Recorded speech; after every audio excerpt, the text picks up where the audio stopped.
रामचरितमानस अयोध्या कांड। विषय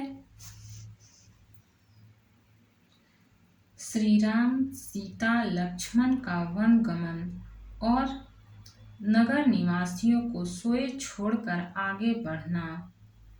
भावार्थ सहित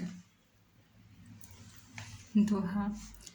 सिख शीतली हित मधुर मृदु, सुनि सीतहि न सुहानी।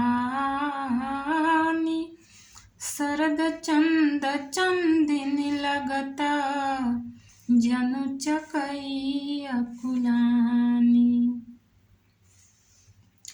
यह शीतल हितकारी मधुर और कोमल सिख सुनने पर सीता जी को अच्छी नहीं लगी। वे इस प्रकार व्याकुल हो गईं, मानो शरद ऋतु के चंद्रमा की चांदनी लगते ही चकई व्याकुल हो उठी हो। सिए सकुच बस उतरुन देई, सो सुनि तमकी उठी कैकेयी। मुनिपट भूषण भाजन आनी, आगे धरि बोली मृदुवानी। सीता जी संकोचवश उत्तर नहीं देती। इन बातों को सुनकर कैकेयी तमक कर उठी। उसने मुनियों के वस्त्र, आभूषण, माला, मेखला आदि और बर्तन, कमंडलू आदि लाकर श्री रामचंद्र जी के आगे रख दिए और कोमल वाणी से कहा, नृपहि प्राण प्रिय तुम रघुबीरा, शील स्नेह न छाड़िहि धीरा। सुकृत सुजसु परलोक न साऊ, तुम ही जान बन कहहि न काऊ। हे रघुवीर, राजा को तुम प्राणों के समान प्रिय हो। भीरु प्रेमवश दुर्बल हृदय के राजा शील और स्नेह नहीं छोड़ेंगे। पुण्य, सुंदर यश और परलोक चाहे नष्ट हो जाए, पर तुम्हें वन जाने को वे कभी न कहेंगे। अस विचारि सोई करहूँ जो भावा, राम जननी सिखि सुनि सुख पावा। भूपहि बचन बान सम लागे, करहि न प्राण पयान भागे। ऐसा विचार कर जो तुम्हें अच्छा लगे वही करो। माता की सिख सुनकर श्री रामचंद्र जी ने बड़ा सुख पाया, परंतु राजा को ये वचन बाण के समान लगे। वे सोचने लगे, अभी अभागे प्राण क्यों नहीं निकलते। लोग बिकल मूर्छित नर नाहु, काह करिय कछु सूझन काहू। राम तुरत मुनि बेसु बनाई, चले जनक जननी सिरुनाई। राजा मूर्छित हो गए। लोग व्याकुल हैं, किसी को कुछ सूझ नहीं पड़ता कि क्या करें। श्री रामचंद्र जी तुरंत मुनि का वेश बनाकर और माता पिता को सिर नवाकर चल दिए। दोहा। सजीवन साजु समाजु सबु, बनिता बंधु समेत। बंदी विप्र गुर चरण प्रभु, चले करि सबहि अचेत। वन का सब साज सामान सजकर वन के लिए आवश्यक वस्तुओं को साथ लेकर श्री रामचंद्र जी, स्त्री श्री सीता जी और भाई लक्ष्मण जी सहित ब्राह्मण और गुरु के चरणों की वंदना करके सबको अचेत करके चले।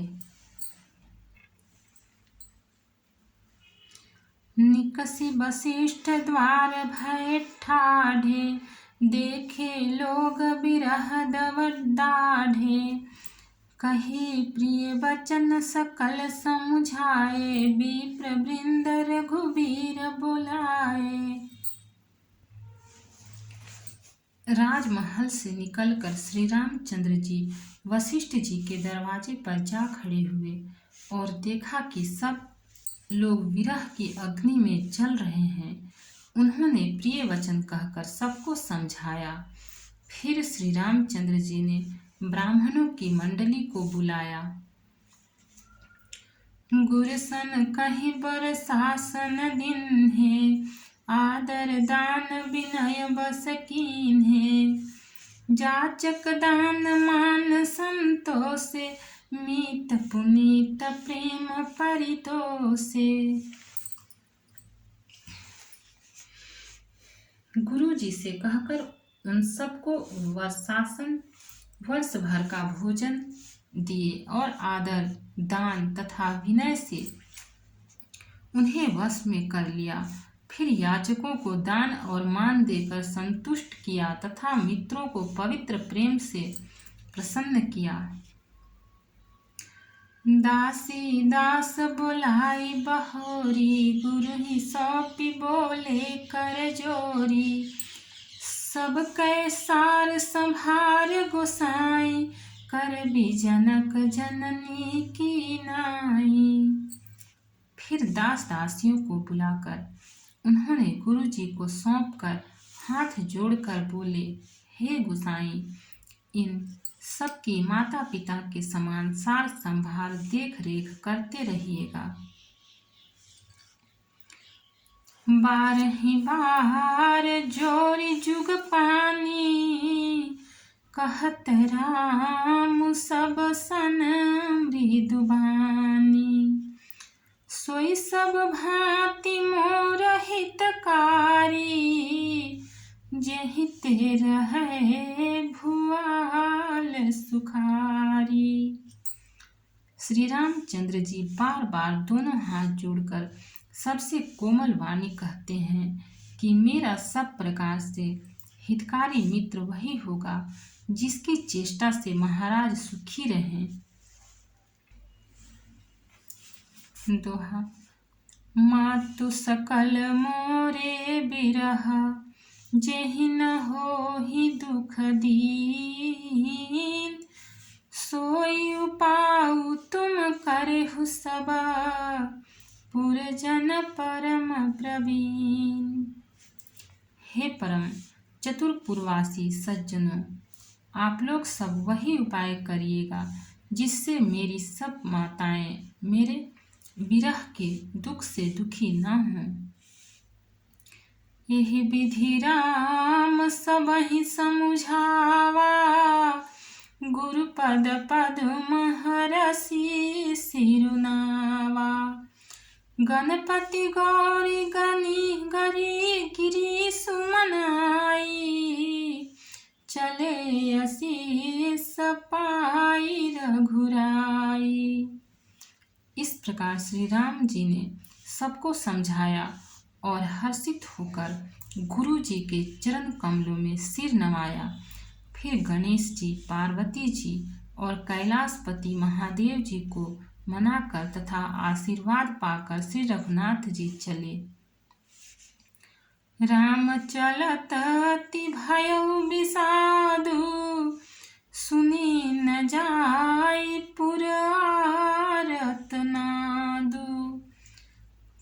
कुश गुण लंका अवधयति शोकु, हर्ष विषाद विवश सुरलोकु। श्री राम जी के चलते ही बड़ा भारी विषाद हो गया। नगर का आर्तनाद हाहाकार सुना नहीं जाता। लंका में बुरे शकुन होने लगे। अयोध्या में अत्यंत शोक छा गया और देवलोक में सब हर्ष और विषाद दोनों के वश में हो गए। हर्ष इस बात का था कि अब राक्षसों का नाश होगा और विषाद अयोध्या वासियों के शोक के कारण था। गई मूर्छा तब भूपति जागे, बोले सुमंत्र कहन अस लागे। राम चले बन प्राण न जाहि, केहि सुख लागी रहत तन माही। मूर्छा दूर हुई तब राजा जागे और सुमंत्र को बुलाकर ऐसा कहने लगे, श्री राम वन को चले गए, पर मेरे प्राण नहीं जा रहे हैं। न जाने ये किस सुख के लिए शरीर में टिक रहे हैं। एहि ते कवन व्यथा बलवाना, जो दुख पाई तजहि तनु प्राणा। पुनि धरि धीर कहई नर नाहु, लय रथु संग सखा तुम जाहु। इससे अधिक बलवती और कौन सी व्यथा होगी। जिस दुख को पाकर प्राण शरीर को छोड़ेंगे। फिर धीरज धरकर राजा ने कहा, हे सखा, तुम रथ लेकर श्री राम के साथ जाओ। दोहा। सुठी सुकुमार कुमार दो, जनक सुता सुकुमारी। रथ चढ़ाई देखा राई बनो, फिर गए दिन चारी। अत्यंत सुकुमार दोनों कुमारों को और सुकुमारी जानकी को रथ में चढ़ाकर वन दिखलाकर 4 दिन के बाद लौट आना। जो नहीं फिरहि धीर दो भाई, सत्य संध दृढ़ व्रत रघुराई। तुम विनय करहु कर जोरी, फेरिया प्रभु मिथिलेश किशोरी। यदि धैर्यवान दोनों भाई न लौटे, क्योंकि श्री रघुनाथ जी प्राण के सच्चे और दृढ़ता से नियम का पालन करने वाले हैं, तो तुम हाथ जोड़कर विनती करना कि हे प्रभु, जनक कुमारी सीता जी को तो लौटा दीजिए। जब सिए कानन देखी डेराई, कहे हु मोरी सिखव सरुपाई। सासु ससुर यस कहे संदेशु, पुत्री फिरी बन बहुत कलेसु। जब सीता वन को देखकर डरे, तब मौका पाकर मेरी यह सीख उनसे कहना कि तुम्हारे सास और ससुर ने ऐसा संदेश कहा है कि हे पुत्री, तुम लौट चलो, वन में बहुत क्लेश है। पितुगृह कबहु ससुरारी, रहे हूँ जहाँ रुचि होई तुम्हारी। एहि विधि करहूँ पाय कदम्बा, फिरई न ता होई प्राण अवलंबा। कभी पिता के घर, कभी ससुराल, जहाँ तुम्हारी इच्छा हो वहीं रहना। इस प्रकार तुम बहुत से उपाय करना।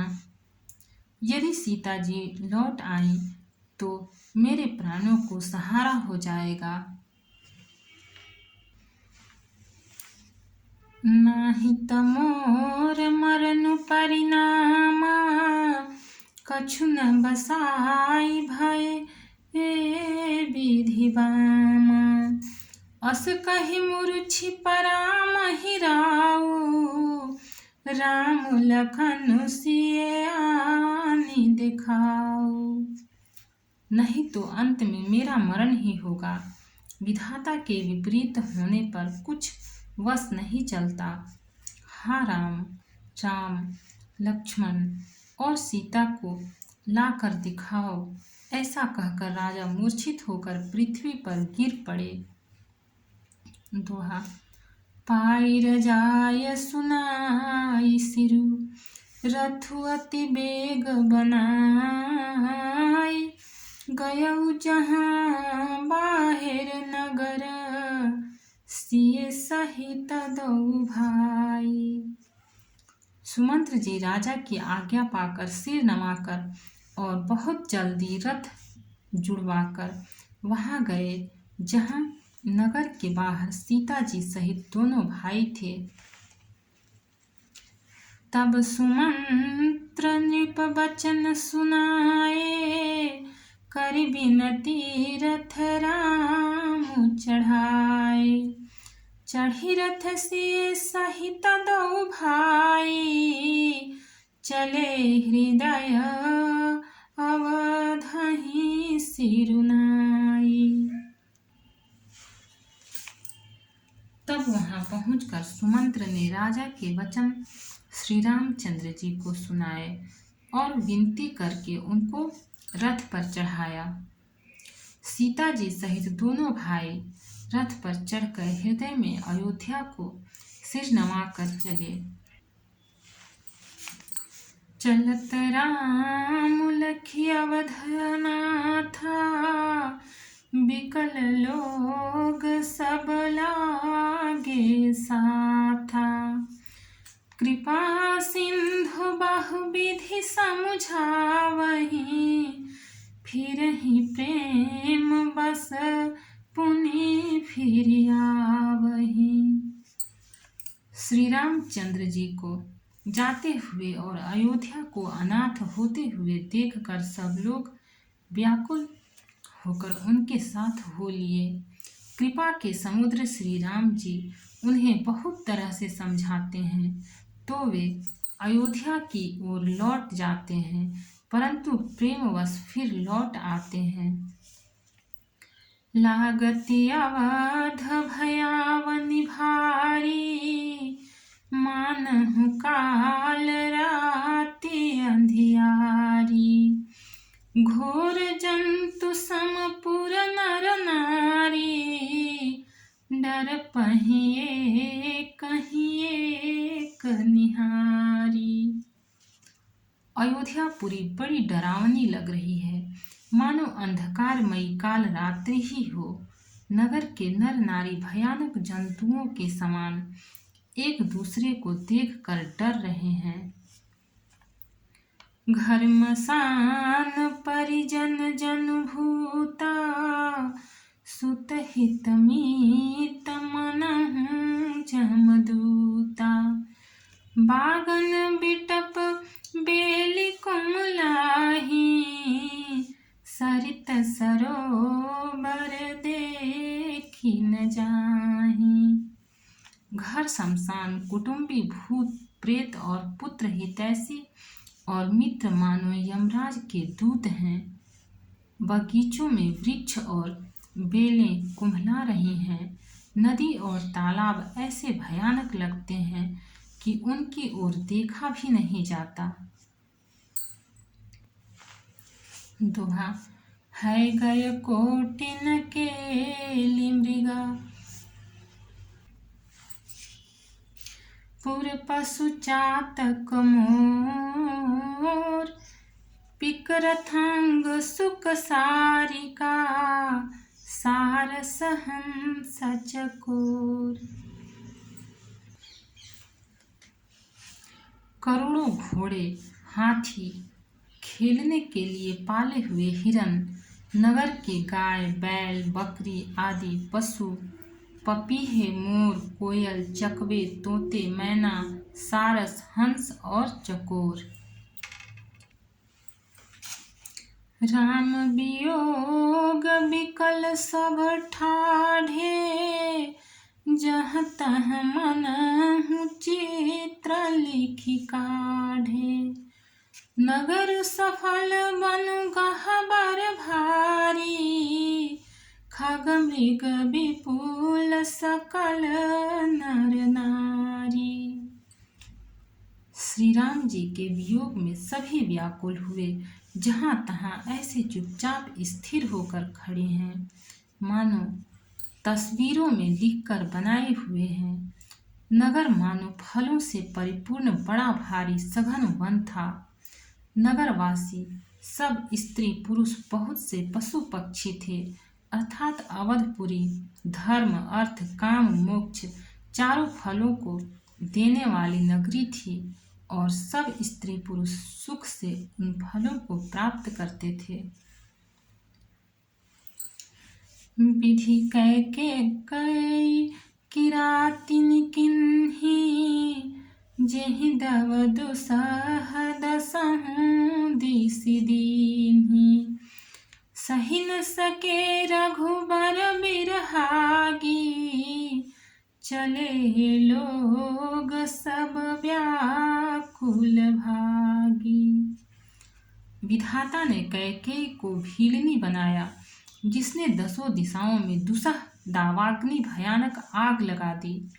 श्री रामचंद्र जी के विरह की इस अग्नि को लोग सह न सके, सब लोग व्याकुल होकर भाग चले।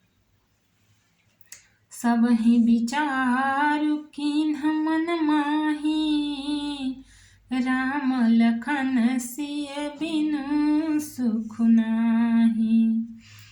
जहाँ राम तहाँ सबुई समाजो, बिनु रघुबीर अवध नहीं काजू। सबने मन में विचार कर लिया कि श्री राम जी, लक्ष्मण जी और सीता जी के बिना सुख नहीं है। जहाँ श्री राम जी रहेंगे वहीं सारा समाज रहेगा। श्री रामचंद्र जी के बिना अयोध्या में हम लोगों का कुछ काम नहीं है। चले साथ यस मंत्र दृढ़ाई, सुर दुर्लभ सुख सदन बिहाई। रामचरण पंकज प्रिय जिन्हि, विषय भोग बस करहि कितिन्हि। ऐसा विचार दृढ़ करके देवताओं को भी दुर्लभ सुखों से पूर्ण घरों को छोड़कर सब श्री रामचंद्र जी के साथ चल पड़े। जिनको श्री रामचंद्र जी के चरण कमल प्यारे हैं, उन्हें क्या कभी विषय भोग वश में कर सकते हैं? तो बालक वृद्ध बिहाई गृह, लगे लोग सब साथ। तमसा तीर निवास किए, प्रथम दिवस रघुनाथ। बच्चों और बूढ़ों को घरों में छोड़कर सब लोग साथ हो लिए। पहले दिन श्री रघुनाथ जी ने तमसा नदी के तीर पर निवास किया। रघुपति प्रजा प्रेम बस देखी, सदय हृदय दुख भयउ विशेषी।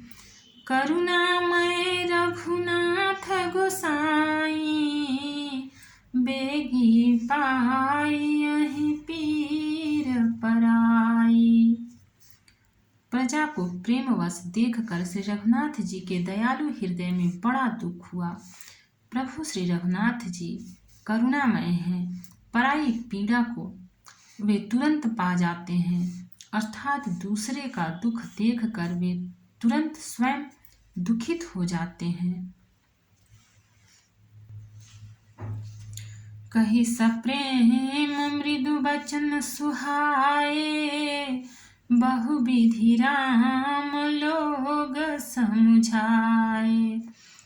किए धर्म उपदेश घनेरे, लोग प्रेम बस फिरहि न फेरे।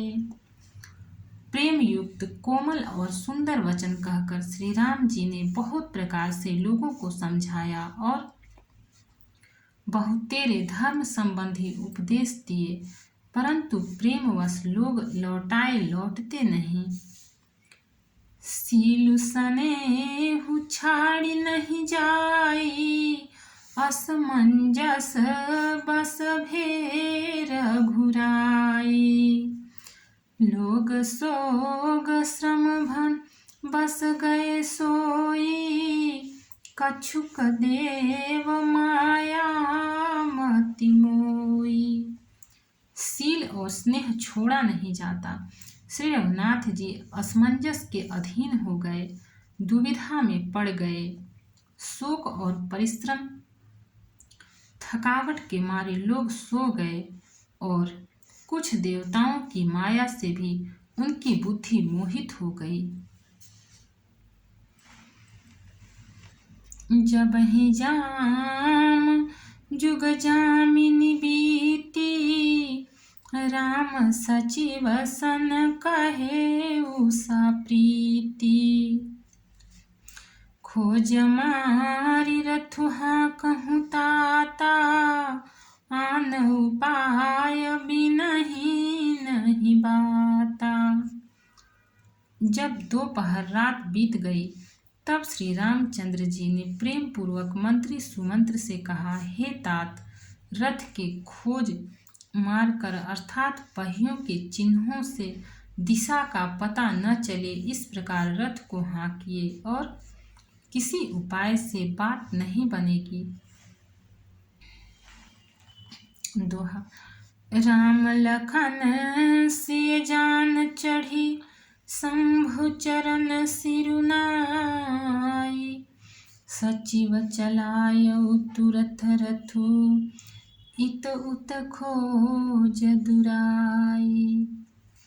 शंकर जी के चरणों में सिर नवाकर श्री राम जी, लक्ष्मण जी और सीता जी रथ पर सवार हुए। मंत्री ने तुरंत ही रथ को इधर उधर खोज छिपाकर चला दिया। जागे सकल लोग भय भोरू, गे रघुनाथ भयउ अति सोरू। रथ कर खोज कतहु नहीं पावहीं, राम राम कहि चहु दिसि धावहीं।